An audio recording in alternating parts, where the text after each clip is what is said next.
Okay. Yes, it's live. We're live now. Okay. Good evening, everybody, and welcome to the Employability Matters Facebook page. We are live again this Friday evening, and we are about to start the second in a three-part series about bullying and harassment in the workplace. So for those of you that can remember, the first chat that I had with Bumi was just a general chat about how things work how things can happen at work and how you could be a victim of bullying and harassment. And this Friday evening, we have a special guest with us. So I'm going to hand you over to Bumi to introduce our guest, and then we'll dive straight into the questions. So just wanted to remind everyone that if you do have any questions, any comments, please put them in the Facebook chat, and we will try to deal with them at the end of our discussion. Enjoy. Over to you, Bumi. Thank you. Hi, everyone. Good evening. Thank you to everyone who's joined us and who is going to be joining us, and everyone who's going to watch at a later time. Clearly, there are different people across different countries, across different nations, across the world. So everyone will be on different times. So it's a good evening, good afternoon, good morning, but not a good night, because I'd love people to stay up and watch and listen and ask questions as well. So thank you for joining us. Tonight, we've got a friend. You know, we always like to come with a friend and we like to have a chat. We try to make it as informal as possible, but yet address serious topics that affect people at work. So as Lola says, we've been talking about bullying and harassment, and it's one that really features for many people. I was saying the other day, Lola, that after the first session that we did, 2 people reached out and they just wanted to talk about experiences they were having. And the reason why I've particularly picked up this topic is I hear it at least 2-3 times a week in my working week, where people come and chat. So because I work in complaints management, a lot of people come and talk and go, oh, this happened or that happened, what can I do? And I don't know everything about complaints management. I only know something because I work in patients complaints, not staff complaints. So people just assume that you would know. And so people ask and people talk and people cry as well. So remember that I do counseling as my sort of clinical or therapy background, and people that I see are EAP, so employee assistance programs that organizations run. They will refer staff on. So I hear the stories, and then even if that on its own is not evidence-based, there is a lot of research out there. There's plenty of research. You just need to go into the internet, look at any large organization, or even just put in Google bullying and harassment, ethnic minority, and you will see what comes up. There's lots of information. So this thing is real. It's not made up. And I'm going to reference what's been going on in the media, where the Duchess of Sussex has complained about what's happened to her.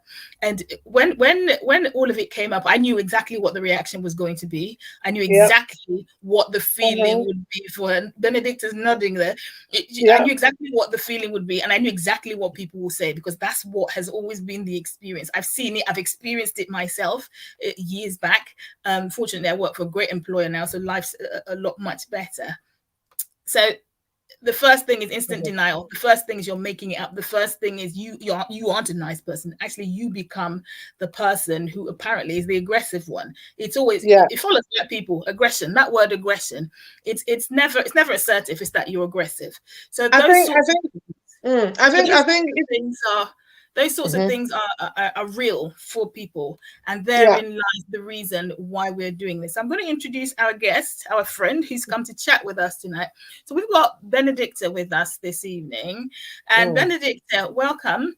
As I said in the introduction that I wrote alongside the flyer, Benedict has been a long-standing rep, has done this before in a past life, and has a great insight into what a union can offer. Now, the reason why we're talking about union representation is because a lot of people talk about these things, and when you ask them, how much help have you had, where have you been, what have you done, they haven't done anything. They've just kind of lived with it and they've borne it. And that's one of the things that we keep doing.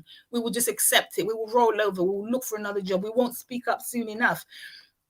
And it just gets worse. And these things actually psychologically affect people. They damage people.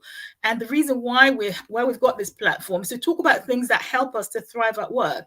Because if we're saying, oh, there's not enough promotion, they're not treating us properly, we've got to look at our side of things and look at how we respond. How do I respond when somebody's not treating me properly? What support do I go and get when I'm not feeling so good about it, to fix myself, repair myself, and come back with a lot more energy and stamina and resilience to be able to address issues. So Benedict is going to join us. Lola's got some conversational questions to ask, and we can all have a chat around some of those questions. So Lola, I'm going to hand over to you to start with the first of those. You're on mute. Thank you.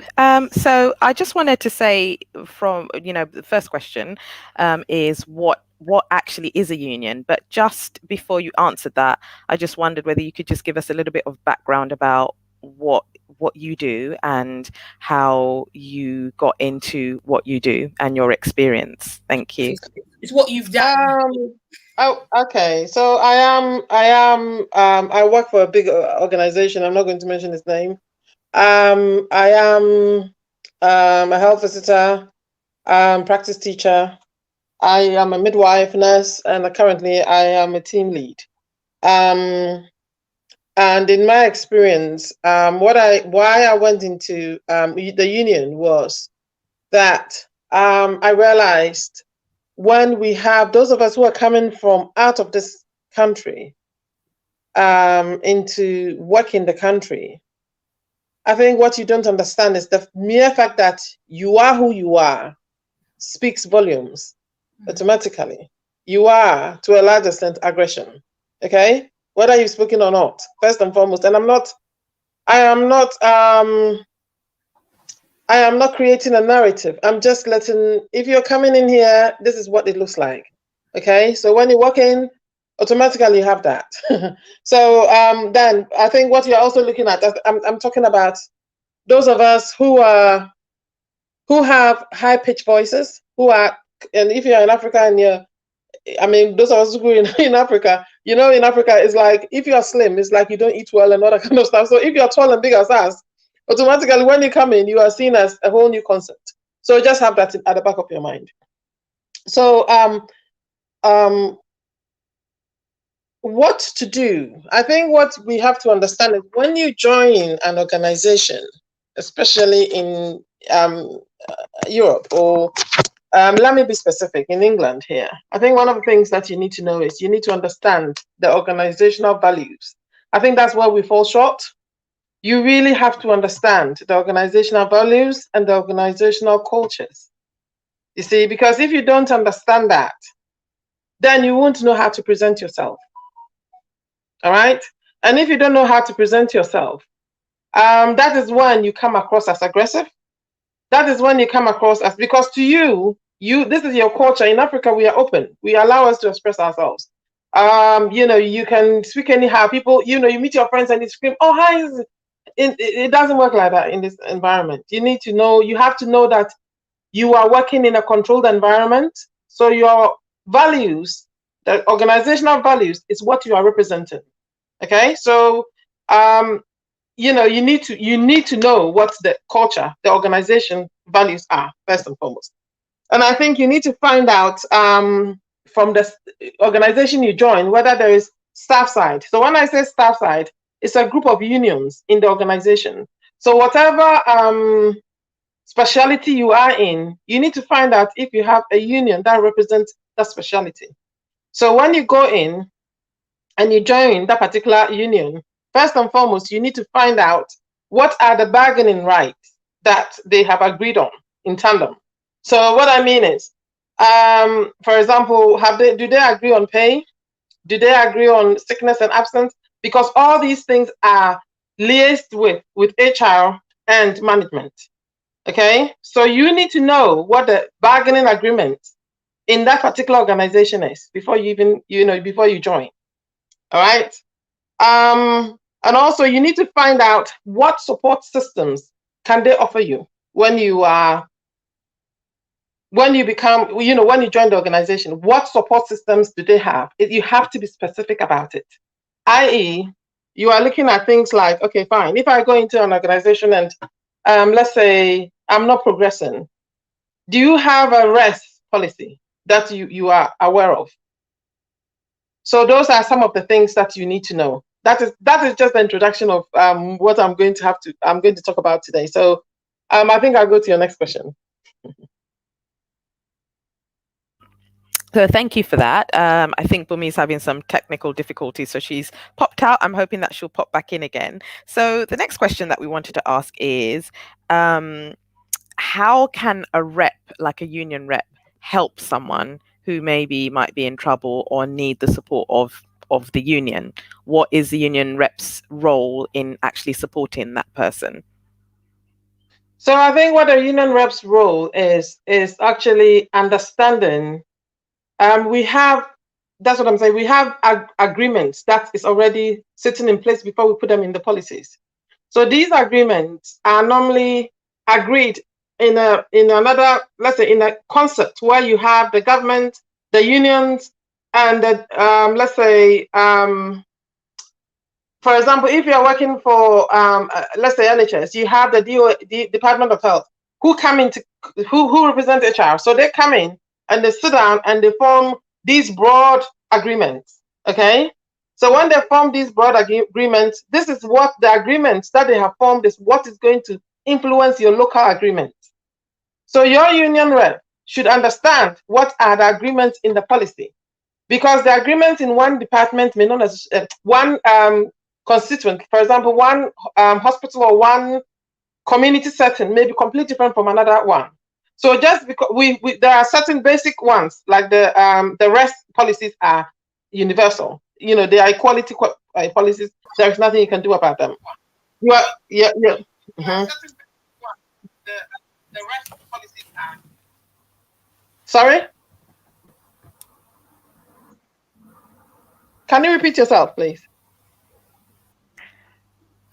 Can you hear us now? I can hear you. Yeah. Yeah. I didn't actually say anything. I think it might have been something technical coming through. Okay. So I think one of the things that you need to understand is find out from your rep about. You need to know your rest policy. Okay, that is equality. The working. I've forgotten. Let me just see what I can find. It's called I think it's a race equality something policy. I call it REST. I've always said REST, so it's easier for me to abbreviate it like that. So the workforce race equality standard. That's it. Yeah. Yes, you have to really be tight on that, especially if you know you fall within the 9 categories of equality. All right, you really need to read into that and actually know how to use it. And you need to find out if your union rep actually understands it. Because if they understand it, then it will take you out of a lot of issues. It will take you out of a lot of concerns. And I think one thing that we don't do as employees, we do not actually sit with our reps to actually explain what it means. For example, when I'm talking about capability, what am I talking about when I'm talking about capability? What constitutes it? What are the threats that come out of capability? When I'm talking about gross misconduct, what are they? You see, these are things we are not sitting with our union reps to actually teach us. So what it is we are always, it's like we are always setting ourselves to fail because we haven't asked, we haven't explored. So what we become is we walk into the cesspit, then we are caught in it. That is when the union rep come in. so I think it's something that we should be I think going forward, what I would say to you is wherever you are, find out who your staff side rep is, get to understand the agreements, the broad agreement that is actually existing within that your the area you work. Then you need to find out the local agreements that has been pulled out of the national agreements that is affecting how you work. So now when you understand it, then you know how to operate. So you have a starting point. So for example, when you're looking at harassment, harassment may not necessarily be what your local government, your local let's say policy is coming from the national policy. So within the national policy, you have huge, let's say, fault lines, that you operate within. So you need to know what you need to learn because you are going to be in your workplace for the next up to 65 years. So taking time to read this for let's say about 6 months, of your working life is extremely important for you. All right. So when you understand what the fault lines are, you can challenge HR to play with the fault lines because they know the fault lines. But if you don't know, they will play within your local guidelines, which is very strict. Because So what you have to understand. So what you're saying there, Benedicta, is that there is responsibility on us as employees and as individuals to understand the landscape, to understand what the frameworks are that we need to be working within. And once you know, it's easier for you to be able to support yourself or to be able to ask for help. Yeah. That makes a lot of sense. And I suppose that ties in nicely with what we're doing on the platform, because the expectation is your union rep is not always going to be there holding your hand. No. And you have to be able to develop adequate enough resilience to be able to, I don't want to use the word fight back, but to be able to speak up, to be able to have the conversation. And talking about conversations, this whole Meghan Markle thing and the Duchess of Sussex and the eventual conversation that then happened on GMTV between the broadcaster and between the person who challenged the behavior. There was a very clever way in which he challenged something that wasn't working well, and he did it in a very professional manner. And there is a lot for us to be able to learn from that, in the context of, even if it's a difficult conversation I have to be able to have it in a professional way. I have to develop enough resilience to be able to have it. So we've got to speak up. That's the starting point. We have got to speak up. We have to speak up, but you have to speak up in the language that is actually documented. Yeah. In the language that is in the text. You're not going to speak out of emotion. And you're not going to say, this behavior is not, no. You are going to speak using their own policy. The wording in the policy is what you're going to use. Yeah. And what you mean by that. Do you see how Dr. Shola actually talks? When she talks, she gives you a broad title, then she plays within the title. Yeah. So that is what your local guidelines are like. You have the broad understanding which the government has pulled out. So now your local what do you call it? People, your local let's say employer, you have to understand that they are not going to use the broad guidelines because they are looking at how to save money. So they are going to see how best they can contract it and make it contrite and tight, because they know you are not going to read it. Yeah, and if you are not going to read, sorry. I said there's a lot of these policies though, and sometimes you read them and you don't understand what they mean. And that is why you do not challenge management by yourself, because management always comes in tandem. They come in a group. So for you to survive, you need to go into the union who comes in a huge batch. So for example, if you are, for example, within, let's say, the social work union, it's a whole social work force. So it's a whole arm that you're working with. You see what I mean? So therefore, you have more grounding. You have bargaining rights that are sitting there that you guys have actually agreed together with the organization. So the organization cannot chase you, because when your union rep comes out, your union rep's face is the face of the whole of the, let's say if it's social work, the whole of the social working force in the whole of UK. Does that make sense? So never try and kind of, even if you understand it, never try and face your managers by yourself. Always have your union behind you. Because the union, even if the union doesn't understand, you can educate or open it up to the union, because I'm not saying the union doesn't know, but sometimes you may have a union rep who may not actually be on the same understanding as yourself. So sometimes with what they have, you can actually sit with them, see how far they can take you, and expand it for them too. Because, for example, if I'm a union rep and I'm representing a doctor, I may understand the lines of argument, but he can give me the context to it. Does that make sense? So that is what I'm saying. Yeah. So what about people who then don't have union reps? Because what we don't want to do, there are people who are on lower wages and so can't necessarily afford union representation. If you can buy lunch, please join the union. That's all I'm saying to you. Okay, I like that. No. Especially if you are melanated, you need to join the union, because otherwise you are working on broken glass. Yeah. Yes, and that's all I can say. I'm sorry. I mean, you only go in to see your manager by yourself. That is on your own. That is on the manager's goodwill.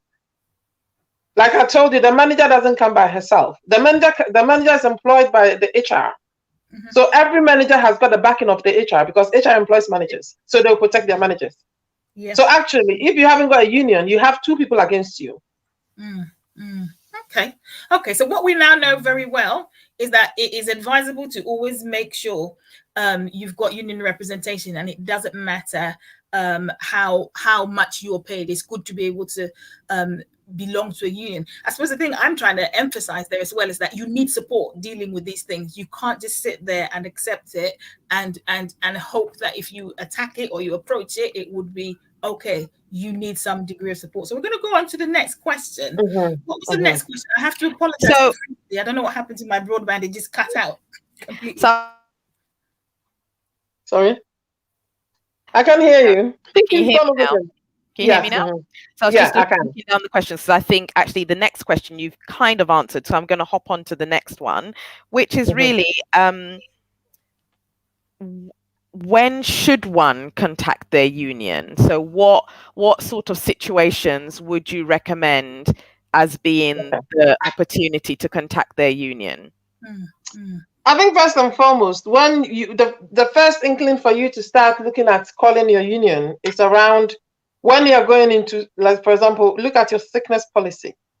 When you start getting into formal sickness policy, you always need to get your union out, okay? Because that's an easy way of getting you out of the system. You are looking at things around dignity and respect. So you need to understand that policy, because that is where the bullying and harassment is. And what a lot of us do not, especially those of us who are coming from Africa, and in particular about Africa, because it is such a whole new world when you walk into the UK to understand how working environment is. Already country. Sorry? Or indeed any other country. It's very different from what from Africa. Yeah, but I'm talking from my experience, because I think when you work in here, it's a whole new concept. I think what you have to understand is when you come in, you need to understand your bullying and harassment policy. So within the bullying harassment policy, you are looking at things around health and safety within the work environment, okay? So that will fall around things like excessive work, which some of us, we come in and, you know, we are so desperate to be liked. So we are like a hamster on a wheel. Even when we have to go home, we are working so hard so that somebody will say, you know, where we come from. It's like when you work hard, somebody say, she's hardworking, leave her, and they'll give you graces. It doesn't work like that here. The more you work harder and sit there till 6:30, 7 o'clock, you're seen as, what is wrong with you? You see what I mean? Because to a large extent, because you're not getting paid. Why are you doing that? Because eventually you are the same person who's going to get tired and get sick. And you are going to fall under sickness policy. So you need to understand that. You need to understand the psychosocial environment you work in. Okay? What I mean is, for example, if you have things like transformation going on, with a transformation going on, there are certain work you'll be doing on top of what you do. Have they given you support? Have they given you leverage in your work that because of the transformation, you'll be doing extra work? So therefore, your job role, you may not be able to complete that as you should. So if you are not able to do it, are they going to say it's capability or not? So those are the assurances you need to put in your work, okay? So you need to look for that. You also need to understand, you also need to look for things like, sorry about that, I pulled it up. I looked at things like support. So whatever role you are in, you need to read your job contract to understand the support that is available to you. So every job, for example, if you are in nursing, when you look at the code of conduct says, when it gets to there's a point where you cannot, your knowledge does not surpass. For example, if I'm doing midwifery, and I deliver a baby, and let's say the mother has 3rd-degree tear, that is going to be featured by a doctor. It's not my job to do. So I need to know that for myself, so that I know that this level is not mine. I need to call the expert to come in. That is what some of us do not know. So we don't know the support system around us. So when we get stuck, we get stuck. And before we know, we are eaten alive. Yeah. Then it becomes capability. Isn't that to some degree down to cultural experiences, because one of the things that we are known for doing as Africans is we're quite hard on ourselves. We come down heavily on ourselves, and we don't therefore like to admit that we have limitations, because we think everybody else is going to come down on us. And so we keep pushing through, until we get to a point where actually we get into deep waters. And I guess what I'm trying to say there is, whilst one doesn't want to constrain themselves to the limitations within a job description, because you want to grow in your role as well, don't you? You also need to know where your limitations are, which is very, very important. But then the other thing I would say, because I come from an operational management background, one of the things that you want to do to be able to grow is to be able to take on some additional responsibilities, because that is what helps you to develop and to grow. However, but that is your choice. That is your choice. Yes. That is not something that that is your choice. So that's yes. But you've also got to be conscious that whilst you're taking on those extra responsibilities, there are limitations in your competence at that point in time, and therefore ask for the support, which is what you were saying earlier. Ask for the support you need to be able to do because for example, if we are going through transformation, the transformation is bringing its own work. You have your job role. So if you do not seek assurances from your manager that because of the transformational work and its effect on your main role, so sometimes some of the things you may not necessarily be able to do because you are taking your time to do other things for the transformation. So therefore, you need to get assurances in emails or letters to say that they are aware we are going to transformation. So you are going to go through that. Yeah. And that is what we do. We do not seek that. So therefore, when they say, oh, you are incapable, we are stuck. Then we are saying, but I did this and I did that and I was doing this. So are you saying you didn't hear, you didn't see? They are not interested in that. Yeah. You see what I mean? So you need to know how to go there and make sure that you have those assurances. And I also think that, sometimes the one thing with us is, you see, those of us coming from where we all come from, we like, we have malice. Like when when somebody is not talking to somebody, they think they can bring it to the workplace. No. So basically what you're saying is, and I think one of my friends, she's on here, Yinka's there, and she says she said it on one of her shows, or even indeed a couple of her shows. When you show up at work, show up to work. Don't get emotionally entangled in different things that then start to cause different kinds of problems at work. Because once you bring emotion into work, it's a slippery slope to disaster. It always never ends well. So it's important to be able to maintain your professionalism. And I think that's the other thing as well. I think I tend to find that maybe as you get more and more senior in your profession, your chosen career, you start to develop understanding around these things. But it tends to happen sort of in the junior levels where people kind of get entwined in different kinds of things that just make things go wrong at work, relationship wise, and then it starts to affect work. We're not saying don't be sociable. We're not saying don't be friendly. In fact, networks are important as part of your growth in any career that you choose. But what we're saying is always develop very clear boundaries around what is your job at work, your role, and what is your relationship. I think Yinka was saying on her show, I think it was last week or the week before, that show up at work, do the work, and go, leave the rest. Don't get too entangled in anything else. So we're gonna go on to the next question. What was the next question, Lola, that we were going to ask? Well, actually, I think we've actually covered most of the questions. I was just wondering if I could read out some comments, and I think there is a question as well, because I think we have pretty much covered everything that is on the question list. So I'm just going to read out a few comments now. So Mr. Adeboya, oh, hello. Good evening. So Mr. Adeboya says, study the organization's policy, which Benedicta has said. And then also another comment from her is, union reps organize employee members of the union around the workplace, encouraging them to read and study the policies as it affects them, their own role as employees in the organization. She also says that some organizations encourage and enforce the reading of the policy. And also, she says union representation is free if you're a financial member of your union. And she suggests that maybe diasporans are not interested in joining unions because of the union monthly dues. But I would go with what Benedicta says, is that if you can buy lunch, you can join a union, really. And actually, we have a question from Olayinka Sanusi, and she says, which I think is a really interesting question, is there a union for people in management? Yes. Yes. Managers also have the union. Yes. They may use, because within management, you still can have a senior manager who may have a conflict with another senior manager. So they also have their reps. Yes. Yeah. And also some of the unions that we all know and love, the popular ones, they've got different levels in them. So they've got the ones for junior staff, middle management, and senior management. And also what I know is that some professions have their own professional body. So like if you were a dentist, I think that they've got the general DDC, the General Dental Council.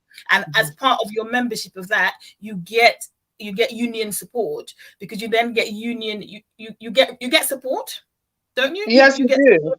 Yeah, they don't call it union, they call it something else, another technical name, and you get support. So if there's any complaints about your clinical practice or anything, you go to your professional body, and then they allocate somebody to support you with that. No, what it is the union has got specialist people within the union. So, for example, if it is about a dentist or a doctor, or let's say somebody with a specialist role, the person in the union who has got that specialist role will come out to actually, because they understand the parameters. So they will come out and actually, yes. So that's what it's, because they will have the knowledge of the profession, and they will also have the union understanding of what what they are fighting against. Yes. So the question I had that one I was going to ask. So what's the difference between the unions that we all know and love, I don't want to mention any names, and then your professional body when you go to them and you say, oh, I've got a complaint, and they're making a complaint about me, and then they allocate somebody to support you through that complaint or through that inquiry or through that claim? What's the difference? It's the same union. It's the same union people. But what it is okay, so what it is your shop floor union person may not have that specific skills to actually challenge that particular role that you are talking about. So what she does is she goes back into the union and say, this is the complaint I have from one of my staff, my colleagues, but I don't have that, we have industrial, and we have industrial union, and we have a professional side of it. So for example, I could be an industrial union who understands the industrial parameters to work in, but I may not have your skill within the profession you are in. So what it is it becomes a handicap to you, because I am just talking broadly on the unionized, on the industrial side. I'm not talking about how I'm going to add a profession to the unionized side, to the industrial side. So that can be a handicap for you. So what they do is they go back. So what the union will do is will bring out someone with an expertise in the role, and also have the industrial background to it, to be able to come and face a particular issue. So that's why they go back and bring people. I suppose to make this a bit relevant to people who are watching from different parts of Africa, Ghana, Nigeria, whichever other African countries. I know certainly in Nigeria, we don't necessarily have unions as such. And if we do, they don't necessarily function the way three of us are having this conversation. So that then when people choose to migrate, it might be an alien concept to them to be thinking about unions. So the reason why we're doing this is so that we keep people informed, so that they know that actually, as I am going to work, because now the visa, the way you apply for visas has changed. There's different kinds of visas. So in different countries, well, certainly in UK, we're expecting a lot more professionals to be able to get into work in the UK, especially within the healthcare sector. So it's nice that people start to think about these sorts of things when they're calculating their expenses. Because I'm on another Facebook platform. This one is for South Africans, and those guys are good with gathering information. And they start to talk about things like, how much do I actually need to relocate from South Africa to the UK? And people will calculate everything down to the cost of the fare, from the train fare from Heathrow to where they're living. So they calculate every single bit. And these are the sorts of things that we need to start thinking about in Nigeria and other countries where we don't have unions. These kind of expenses, they are expenses that we need to add in the list so that by the time we get here, we go straight into work and we go straight into things like unions. But what I know anyway in UK is that we're very good. When people come in, we give them as much information as they need. So the employer who's even inviting you will give you all that kind of information anyway. But come with the intention of joining a union rep, because there are many issues that you may face, because if at all nothing happens, there is a cultural difference that we're talking about, which sometimes can cause some degree of friction because each side's not understanding the other. So it's important to be able to think about what can happen and how you might need support. Because what I've seen a union rep do once in one of these situations, because conversation just kind of went AWOL, as it were, and eventually it got to the union representative having to come in. And what the union person did that I thought, I didn't know they did that, was help to deconstruct all the grief that was in place and help to identify some of the things around culture that meant that conflict that didn't need to happen happened. So union reps are not just there to help you kind of shoot or troubleshoot. They're there to actually help and support and be able to make a voice and articulate things that you may not know how to articulate because you're new into the country. And I think one thing we also have to understand is giving information doesn't mean that you have the information. You can come into an environment and you can be given all the information and you can read it as much as you possibly can. But if you don't understand how it works on the ground, you still haven't got information. So so you may read it, but I also believe that you should tap into your reps to actually explain what it means to you, because like I say, we speak a whole new different language when you are in organizations. You know what I mean? So that's why I said you have to learn your cultures and your values when you walk into that organization. So things that you do not know, take your time. Find people who understand and sit with them and get them to teach you. And that is your rep. That is your rep's job. They are giving time out of work to actually support staff, so they have time to do that with you. So ask for it. Okay. So is there anything else in the box, Lola, that needs? There are some other things coming through, and just while I just read out the comments, there is one question that we haven't asked that I think is really important. So I'll just go through some more comments from Facebook. So Mrs. Adeboyo says that labor unions are very effective in Nigeria. They're all under Nigerian Labour Congress. That's good information. And also she says, I started my union Activision Nigeria, which is really good. I guess if you feel you're not being represented, maybe form your own union to give yourself and colleagues support. And Leah Asante also says, not all of the podiatrists I work with were members of the College of Podiatry who give us union cover. Some were covered by Unison and other unions, but from a manager's perspective, the union reps from the College of Podiatry were tough and outstanding. The other bodies not so good. It's definitely worth the money we pay. I think that's really an interesting one. If you have a profession where you automatically get some kind of union cover through things like the RCM or the RCN, it doesn't necessarily mean that you absolutely have to join those unions, and you could probably be a member of another one or not that at all. So the question that we didn't ask that I think is a really important one is, do you have to be a member of a union to get help from that union? Yes, you have to be, because you have to know that the union also pay their employers. They pay their lawyers. So, I mean, the service is not free. So normally when you join the union, normally it's about a month to sometimes 3 months before they come out to represent you. Okay, so yes.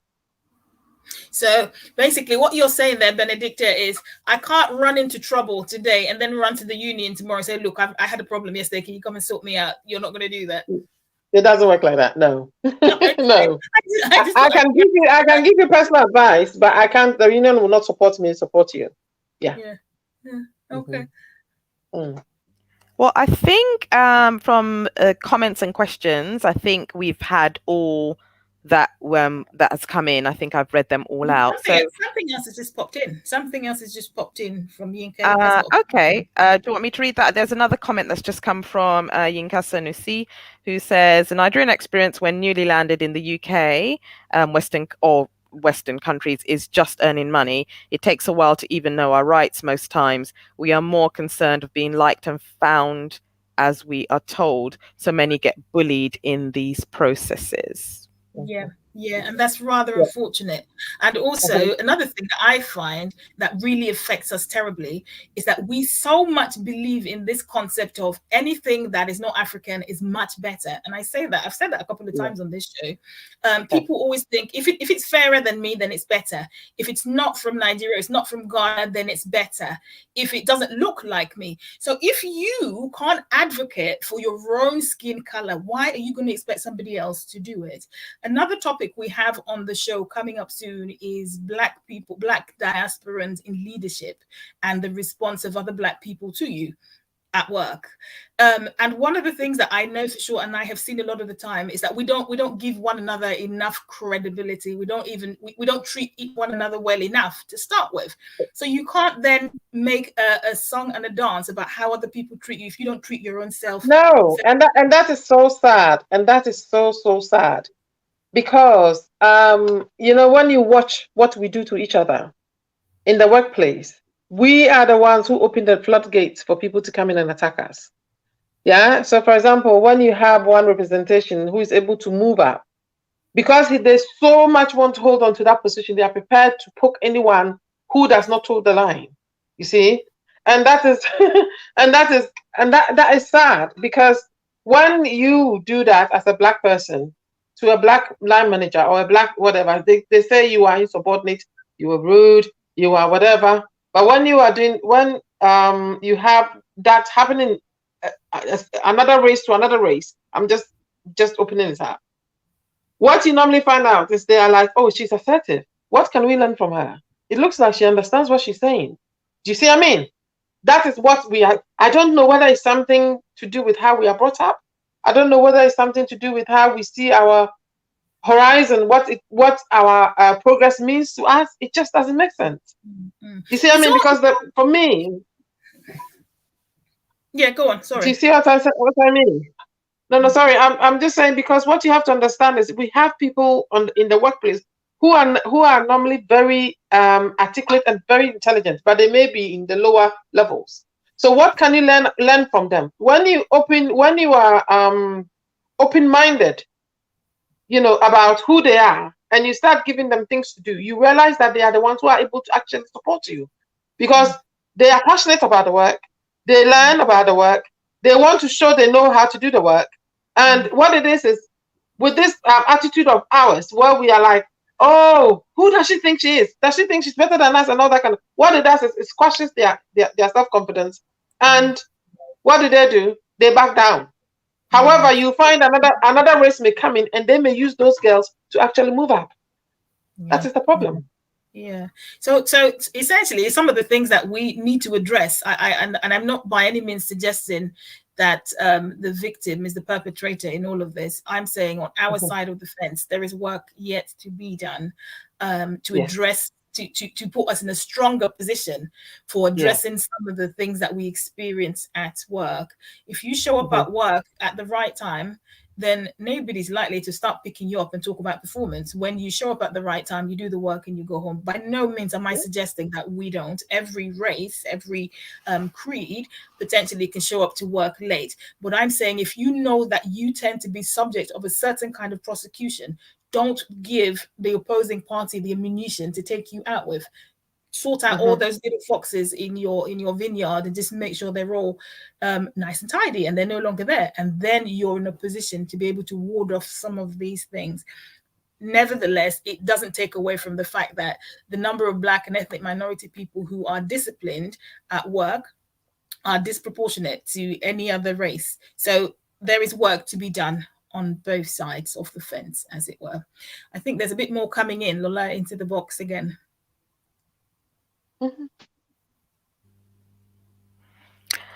Yeah, so just a few more comments about bringing sort of mentalities that we have at home. The mentality of boss and subordinate to the workplace when they're in managerial positions. And somebody else also said, I think this is Yinka again. She said, I had a staff who was also Nigerian give me hell. It took a lot of meditation between us for mediation, between us for issues to be resolved. And it took me a while before I employed another Nigerian, and I'm still very wary of doing that. Yes, I think people are just sharing comments about experiences that they've had. But yeah. Mm-hmm. And there's something there about the mentality, the mentality of boss and subordinate to a workplace where people are, when people are in managerial positions. And certainly here in UK, I've not worked anywhere else. The employer that I work with, the terrain is flat. There is no hierarchy, and people just sit together to get a project done. Everybody knows what they're supposed to do, and you get it done. And if you're not sure, it doesn't matter how high up you are in the organization, you're willing to come down and ask somebody else, because the terrain, as I say, is flat and there are no hierarchies, because your priority is to get the work done and to get the service users happy. And that's what you're there for. So that's what your focus is. So there's a lot of stuff that we've got to ditch. There's a lot of baggage that we have also got to ditch. Especially Nigeria is what I know, as I always say, so that I can refer to safely and take the bullets if they come. There's stuff that there's cultural stuff that we've got to ditch. There's stuff that we can leave behind to make the journey so much easier and to make us able to kind of level out some of these problems that we're having. Because if you've got baggage, you can't really address issues that other people are putting on you properly. So we've gone on a bit. It's already 8:46. I think we have talked a lot. I think it would be really nice if we could maybe summarize and wrap up for the evening. I think we've had quite an interesting conversation tonight. But I think, yes, we should maybe wrap it up and give some people food for thought tonight. So would you like to do a little summary of what we've learned today from our lovely guest? Yes. So what I now know for sure, and I hope you've taken away from this as well, is that it is important to join a union. It doesn't matter how much you're paid. If you can eat breakfast, lunch, and dinner, then you can join a union. So make that a priority, because together we can address this. Also, what's important is to try and understand the policies in the organization you work. And you were quite specific about those, Benedicta, weren't you? Would you tell me again what those two policies were?